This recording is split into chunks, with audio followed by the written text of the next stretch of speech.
You know that knot in your stomach when you check your bank account, or that racing heartbeat when an unexpected bill shows up? That's not just money stress. That's your brain doing exactly what it was built to do a few thousand years ago. Today we're unpacking why financial stress feels so overwhelming, and more importantly, what you can do to get back in control. Yeah, we've all been there. Financial stress hits hard, and it's not just about the numbers. It's about how our brains are wired to react. We're talking about why money triggers such strong emotions, how stress can mess with our financial decisions, and what you can do to take back control. Welcome to Make It Personal Podcast. It's your money, it's your plan, it's your future. I'm Mark Zagurski, and today I am excited to welcome a guest to the show. Let me introduce Dr. Rebecca Heiss. She's a biologist, author, and speaker who studies the science of stress and how we can retrain our brains to better handle it. Rebecca, welcome to the show. Thank you so much for having me on, Mark. I'm really excited for the conversation. I am as well. I'm going to jump right in because I've got so many things that I want to ask, so many things that I want to learn. So let's dive right in.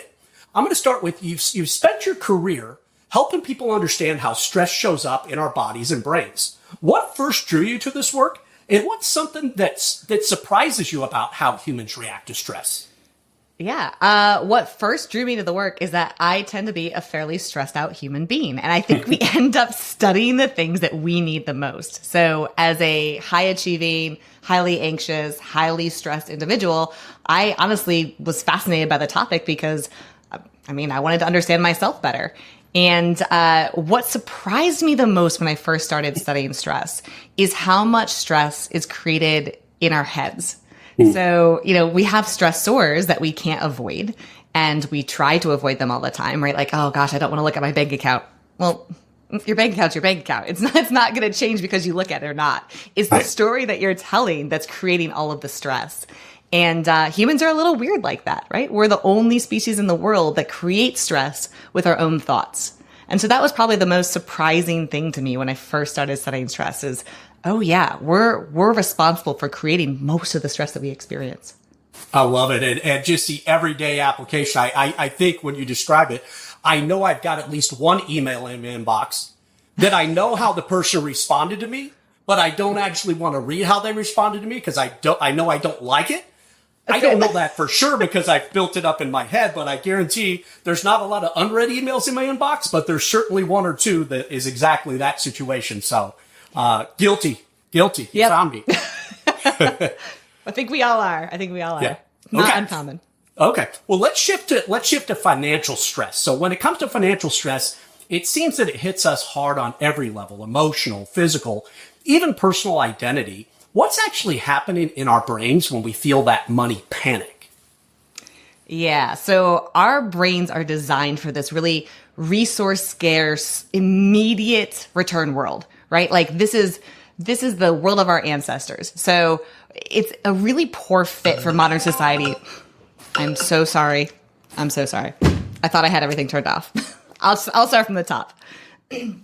So our brains are really designed for a resource scarce, immediate return world. So they're a poor fit for modern society's really complex financial systems. We think all the time about financial loss as physical pain. They actually activate the exact same regions of our brain. So it's this really visceral, adverse reaction, which is why people, engage in that kind of panic selling during market downturns or fleeing away from something that really, it feels like a real threat. It feels like something that is chasing them, like a tiger, a lion, a bear, oh my. And our brains haven't made the connection that this isn't an actual tiger, right? This isn't something that's going to kill and eat us. It feels that real and that dangerous to people. It's interesting. What I hear you say is as much as human and humankind has evolved, we really haven't evolved in certain aspects, right? Is what I hear you saying. Yeah. Our brains are really still wired. It's why we crave fats and sugars, right? Think about this. I can guarantee that you love some form of fat and sugar because that's what our brains crave, because for 200,000 plus years, we couldn't get enough of it. And our brains are still like, oh my gosh, layer down all those fats and sugars. You got a cold, harsh winter to survive. When really, the number one thing we die of is heart disease. So our brain is craving things that actually kill us.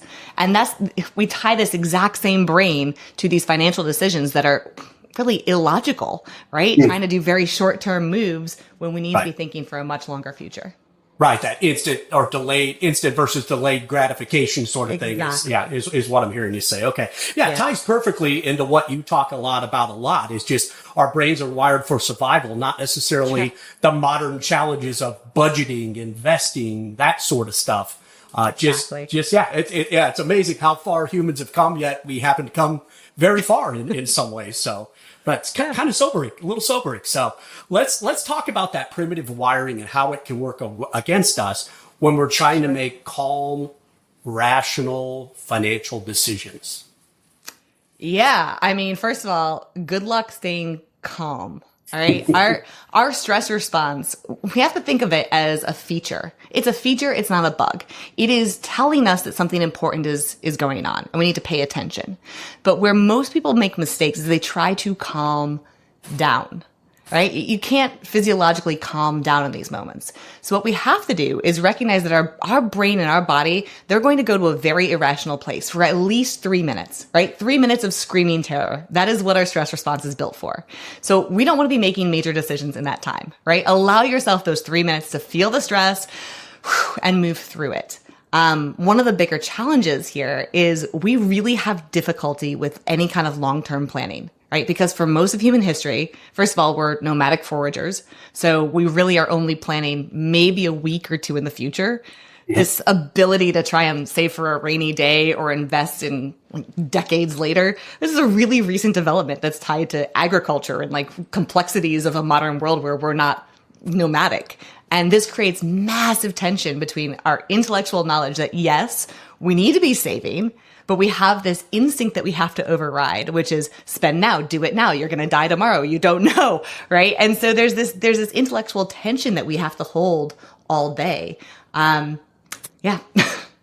It's just interesting in all that. I mean, obviously a financial advisor deals, we've talked a lot about the investing side, and one of my favorite authors other than Dr. Rebecca Heiss, Nick Murray, is often says, human nature is a failed investor. When you think about, just how contrarian the thought process is when it comes to investing. That can of tuna in the store that I love when it's half price, but when the stock falls 50%, no good, get rid of it. Or you mentioned I'm going to die tomorrow. The irrational thoughts we tell ourselves in that space, but also on the other side when it comes to protecting our families, purchasing life insurance, which ultimately I have that. I know I'm going to die at some point. Yes. But yet I can rationalize away why life insurance may not be for me or may not be for me right now.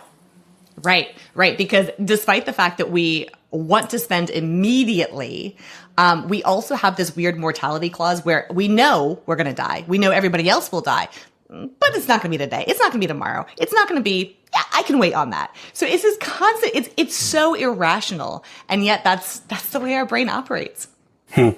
So you're helping us identify it, ideally start to recognize it, but how do we actually stop it from taking over? So when somebody gets caught in that stress loop around money, financials, I mean, there's not a news story. I think when you and I spoke about this leading up to it, I had seen that post where, the new Toyota that comes with all the different subscriptions that you got to take with her. I saw a post the other day where the average cost of a new car is $50,000 in the United States now. It's not like I don't need a car. I may not need a $50,000 or $70,000 car, but there's some of those things that are just a fabric of our life. So I start to recognize that stress. What is one small thing that I can do when I get better at recognizing it to kind of break myself out of it? I love it. Okay, perfect. So the first step is always recognizing it, right? I ask people to invite the tiger in for tea. Okay. So if we're talking about the stressor as a tiger, right, invite it in for tea because it's not actually going to kill you. So then you can get curious about it. You can say, I wonder what it would look like if I tried this. I wonder how it would feel if I just made that phone call to Mark. I wonder how it would feel, if I wasn't nervous about making my purchases because I had a plan in place. When we get curious, we kick ourselves out of the fear response. And this is really, really important because for 200,000 plus years, right, nobody ever had a tiger charging them and went, I wonder how fast it's coming, or I wonder how many stripes it had. So there's no way that our brains can operate in fear, in stress, and in curiosity at the same time. So that's probably the fastest way to sort of kick yourself out of this spiral. And then the second thing I'll just add to that is setting yourself up for trajectories rather than outcomes. Because if you've lived in this world for any period of time, you can be guaranteed that you don't know an outcome. You really don't have any control over the markets. At the end of the day, they're going to do things that are unexpected and unpredictable, and that's a really scary space for humans to be. And because we like control so much, and because when we're stressed, the thing that we crave the most is control, it will often keep us out of playing the game, right? Out of making those phone calls, out of making those investments when we really need to be in there. So our goal should be not to control the outcome, not to say, I am going to make $1 million next year or it's not worth it, but to point ourselves along the trajectories, the short-term trajectories that our brains can wrap around to say, how do I get to $1 million next year? Well, in the next week, I need to ... So yeah, set those trajectories forward. Interesting. It makes me think of another author, James Clear, and I think there's a story maybe in his writing about, Twyla Tharp, the choreographer, and the ritual of, working out. And ultimately, the first step is getting up and getting out of bed. It's not getting on the treadmill. It's the act of taking the action towards it. And that's what I'm hearing you kind of say, at least in my ears. It's progress, not perfection. Celebrating the little wins, the little victories along the way is what's important. Because you can't eat an elephant in one bite. That's right. 100%. And motivation, if you're staying around waiting for the motivation to come, it's not going to come. Action actually is the thing that motivates you. So take the small action. You'll get a little boost of dopamine, and that will enact you to take more action. So, yeah. Awesome. When you talked about investing, my mind immediately went to the media. Ups and downs, turning on CNN or MSNBC and the ticker and, gas is doing this and oil is doing that and blah, blah, blah, blah, blah. And then beyond that, social media on top of that, the FOMO, the keeping up with the Joneses, the fear of missing out. So you talk about how we're wired, but then you heap that sort of stuff on top. How does that really add into the cauldron and really mess us up? Help me understand that. Yeah. I mean, imagine ancestral brain, right? Our brains are built to live with about 150 other individuals. So now we throw social media in and we have this unlimited scroll of people living their best day of their life, right? We're seeing their best possessions, their best vacations. I'm not posting my dirty running sneakers on social media. I am posting my brand new Jordans that I just picked out, or something cool and exciting. And as a result, our brain triggers this, oh my gosh, look at all of my competitors. Look at all of these hundreds of millions of people that are doing better than I am. I have to keep up. Therefore, I will go buy the new Jordans, even though I know I really should be buying life insurance. I will go buy this, or I will go sell something that I shouldn't sell. That's a long-term investment so that I can make this short-term thing so that I look better in the eyes of my peers. And, this is a really scary phenomenon. And not only do we see these terrible decisions being made, but it also increases our stress as well. We're sitting doing these upward comparison of people, and that FOMO is really real. So I'll ask people if you can pause long enough to ask yourself, instead of FOMO, what would it look like if I engaged in JOMO, which is the joy of missing out? What's the alternative of not having that new set of Jordans, right? What is the joy in knowing that I'm secure in this other position? Right. And the joy of, instead of being in the trap like I was once in my life, buying that new car every 4 years, as opposed to having a car paid off and enjoying that and doing other stuff with that money. Absolutely. It's funny what you made me think of as well is, I know you're a competitive person. We've talked about it. Just getting behind the wheel of a car and going down that 3-lane road to downtown to my office, and those people that were jockeying back and forth, and somebody passes somebody and somebody passes. And then we get to the next stoplight and we're all at the same exact place. So we're not built for this. Yeah. We're not. And recognizing that you're looking at somebody's highlight reel, right? Yeah. That's it. Yeah. You're just, this is not reality. So, have those intimate and conversations with the people that are actually in your real world. And hopefully there's some vulnerability in the people that you surround yourselves with, so you can have these really difficult but important discussions. Yeah, Thank you. I just think of my 17-year-old daughter going on vacation and the 4,000 photos that she takes, and probably literally the 4,000 photos she takes, and probably the 6 that end up on social media. Your point, like it's a lighting right, it's my hair right, is everything perfect, and it's the other 3,994 that nobody else has seen. That's right. Hit the cutting room floor. Yeah, and they're also not seeing the 5,000 photos that never got taken of her working and scrubbing floors or whatever she's doing to get the money to go on that vacation. And what she has to then return to. So, yeah. Okay. All right, cool. I think this next question kind of ties in, but I think about like shame and fear when it comes to money. And so let's go there next. Yeah. So much financial stress comes from some of what you described, from shame, from feeling like we should be doing better, or how can self-compassion or reframing our mindset help us with the way we experience money? Yeah, I mean, okay, let's start with, you can be rich in a lot of ways. Money is one of them. Experiences are another. All of these tie into your financial state. But again, I would say humans make ourselves feel more stress as a result of the stories we tell, right? No, I'll say this again because I think it's so important. If a tiger goes out hunting, it fails 80% of the time.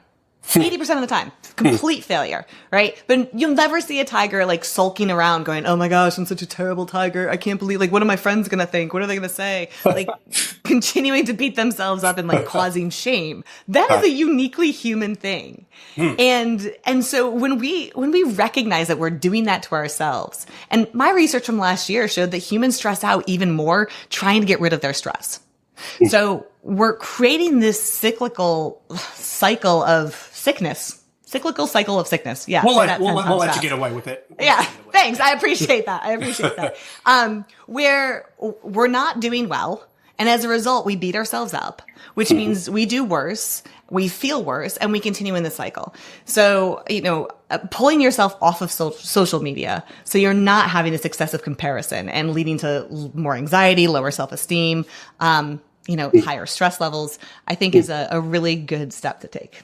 Wow. Cause that's powerful. Especially because so many of us think that beating ourselves up helps make us more disciplined, where what I'm hearing you saying is it's actually adding more stress to the equation is what's happening. Exactly. Yeah. You're not getting healthier for it. Right. Yeah. It's that inner voice. It's 14-year-old son. I love to give examples. You miss a shot. It's like, it's next shot. Right? Trying to wire that brain into that way of thinking rather than I missed one. I love it. Okay. I love it. Yeah. Be a goldfish, right? Thank you, Ted Lasso. Be a goldfish. Right. Be a goldfish. Okay, cool. Want to ask you one, maybe a personal one. Have you ever had a personal aha moment around your own financial stress where you kind of took what your schooling, your education, the books you've written and applied it at home, financial wise? Yeah, look, I'll be very human here and say I have fallen into these fallacies that I talk about all the time. I get sucked into this all the time. I look around me and I see, other speakers that are more successful than me. And I'm going, oh, well, what are they doing? And I'll give a quick example. I actually fell into a sunken cost fallacy the other day because I had built a program. I was really proud of it. I'd sunk a ton of time and resources into it, financial resources into it, and it just wasn't working, right? I was watching my colleagues have success in similar areas and mine wasn't working. And so I just kept pouring money into it. Instead of going, you know what, abandon it. It's not working. It's fine. Let it be. But that's the kind of brain triggered problem that a lot of humans fall into in financial stress is this isn't working, but gosh, I've already invested so much. Let me pour a little bit more in, until finally I was like, okay, this is actually creating a lot more stress for you, Rebecca, than it's ever going to pay off. Yeah. Again, it seems like it comes to, first thing you need to do is realize you're in deeper than you should be. And that's where it starts. So, okay. As we start to maybe wrap up, I guess I'd love to maybe leave the listeners with one big takeaway. So somebody listening today, if you wanted to walk away with just one message about financial stress, something that could truly make a difference in their life, what would you want it to be? I think I'm gonna answer this with a two-part, with a two-thing. First, recognizing that we all have financial stress. I don't care if you are a multi-billionaire or if you are living hand to mouth. Every single person has financial stress, and it is a very human thing. So the second thing that I'll add to that is when we go through discomfort, but we do it together. We do it with other people. We do it with planners and investors and people like yourself. We release oxytocin, which is the second main stress hormone. So when we're having a stress response, everybody's familiar with cortisol. They're less familiar with the fact that we're also releasing oxytocin, which is this hormone of courage and connection, asking us to reach out for help and receive it. And so when we're feeling that financial stress, one of the best things you can do is connect with other people. It'll help you get through the stress, and instead of trying to avoid it, which is our typical response. So go into the stress. Yeah. I love it. And obviously I'll take the opportunity to apply it to like that relationship with a financial advisor. There's a lot of do-it-yourselfers out there. There's a lot of information.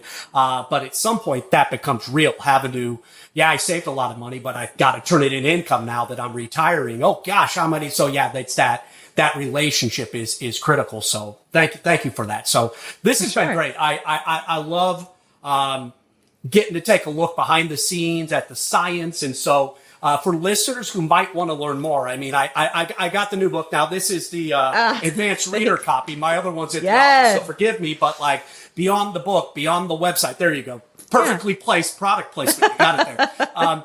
If they want to learn more about you, where are some places that listeners could come find you? Sure. I mean, the best place is probably RebeccaHeiss.com. That is my website. You can contact me. You can reach out there. I will personally respond to you if you reach out to me. Or at Dr. Rebecca Heiss on Instagram.